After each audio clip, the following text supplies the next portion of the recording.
नेहमीच्या भाज्या नको आणि काहीतरी वेगळं करायचं आहे आणि चमचमीत खायचं आहे तर चना दाल मसाला एकदा नक्की करून पहा। साधी सोपी पद्धत आहे। घरात असलेल्या डाळीपासून असा चना दाल मसाला जर तुम्ही करताल तर नक्कीच सगळ्यांना आवडेल। तर त्यासाठी इथे मी 1 कप इतकं चना डाळ घेतलेली आहे आणि त्याचबरोबर 5 चमचे इतकं तुरीची डाळ घेतलेली आहे। 2 तासापूर्वी स्वच्छ धुवून त्यामध्ये पुरेसं पाणी टाकून भिजत ठेवलेलं होतं।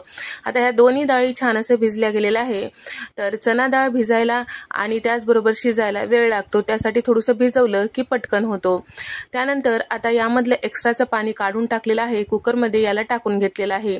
2 पिकलेले छान टोमॅटो बारीक चिरून यामध्ये टाकलेला आहे आणि 2 हिरव्या मिरच्या सुद्धा टाकून घेतलेल्या आहे। खडे मसाल्यांमध्ये मोठी वेलची, हिरव्या 3 वेलच्या, दालचिनीचा तुकडा, चक्री फूल, 2 तमालपत्र सुद्धा टाकून घेतलेला आहे। शिजते वेळेस खडे मसाले टाकल्यामुळे डाळीला छान असा चव येतो। त्यानंतर इथे मी टाकत आहे साधारण 2 कप इतकं पाणी आणि त्याचबरोबर चमचाभर तेल टाकून झाकण लावून गॅसचा फ्लेम कमी करून 4 शिट्ट्या काढून घ्यायचा आहे। म्हणजेच तुमच्या कुकरला किती शिट्ट्या झाल्या डाळ छान शिजते त्यानुसार तुम्हाला शिट्ट्या करून घ्यायचा आहे। तर इथे कुकरच्या शिट्ट्या झाल्यानंतर तुम्ही बघू शकता सगळे जिन्नस छान शिजल्या गेलेले आहेत। शिजते वेळेस जे खडे मसाले टाकलेलं होतं त्याचा फ्लेवर डाळीमध्ये उतरलेला आहे, त्यासाठी आपल्याला बाजूला काढून ठेवायचं आहे। यामध्ये जे एक्स्ट्राचं पाणी आहे ते सुद्धा वाटीमध्ये काढून ठेवायचं आहे, नंतर आपल्याला त्याचा वापर करायचा आहे। आता फोडणी देण्यासाठी कढईमध्ये इथे मी साधारण 5 चमचे तेल टाकून घेतलेलं आहे। अर्धा चमचा मोहरी, अर्धा चमचा जिरं, 1 मोठा चमचा आलं लसणाचं जाडसर असं कुटलेला पेस्ट आणि 3 ते 4 सुक्या लाल मिरच्या, थोडीशी कोथिंबीर आणि कढीपत्त्याची पानं टाकून घेतलेली आहे आणि 2 मध्यम आकाराचे कांदे बारीक चिरून ते सुद्धा यामध्ये टाकून सगळं छान व्यवस्थित मिक्स करून घेतलेलं आहे।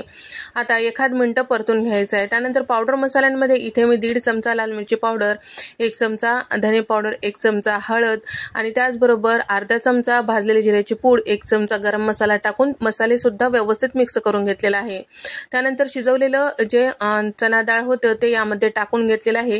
यावरचं पाणी बाजूला काढल्यामुळे आपल्याला चना डाळ थोडंसं परतून घेता येतो मसाल्यांमध्ये। त्यानंतर चवीपुरतं मीठ टाकून घेतलेलं आहे। सगळं छान व्यवस्थित मिक्स केलेलं आहे। 1 मिनिट झाकण लावून तेल साईडला सुटेपर्यंत आपल्याला वाफून घ्यायचं आहे। 1 मिनिटानंतर इथे सगळे मसाले छान असं वाफल्या गेलेले आहेत, तेल साईडला सुटलेलं आहे। एकसारखं छान व्यवस्थित मिक्स करून घ्यायचं। त्यानंतर डाळीवर जे पाणी होतं ते बाजूला काढून ठेवलेलं होतं ते सुद्धा टाकून घेतलेलं आहे। आता हे सगळं छान व्यवस्थित मिक्स करायचं आहे। त्यानंतर यावर एक तडका देऊया। तर तडका देण्यासाठी तडका पॅन मध्ये इथे मी 2 चमचे लोणी टाकलेलं आहे, बटरही तुम्ही वापरू शकता आणि 2 चमचे तेल टाकलेलं आहे, म्हणजे बटर जळणार नाही किंवा लोणी जळणार नाही।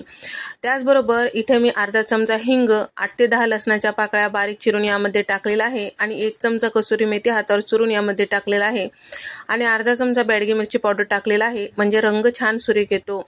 त्यानंतर हे तडका आता आपल्याला या चना डाळीवर टाकून घ्यायचा आहे आणि त्यानंतर झाकण लावून 1 मिनिटासाठी वाफून घ्यायचं आहे। 1/2 मिनिटानंतर तुम्ही बघू शकता नेहमीपेक्षा दुप्पट चवीचं इथे आपला चना दाल मसाला तयार झालेला आहे। तर या चना दाल मसाल्यामध्ये पाण्याची कन्सिस्टन्सी तुमच्या आवडीनुसार घट्ट पातळ कसं आवडते त्यानुसार तुम्ही ठेवू शकता। इथे आपला हा चना दाल मसाला तयार झालेला आहे। एकदा या पद्धतीने नक्की ट्राय करून पहा। व्हिडिओ आवडल्यास व्हिडिओला लाईक करा, शेअर करा, सबस्क्राईब करायला मात्र विसरू नका। नंतरच्या रेसिपीमध्ये भेट देऊ।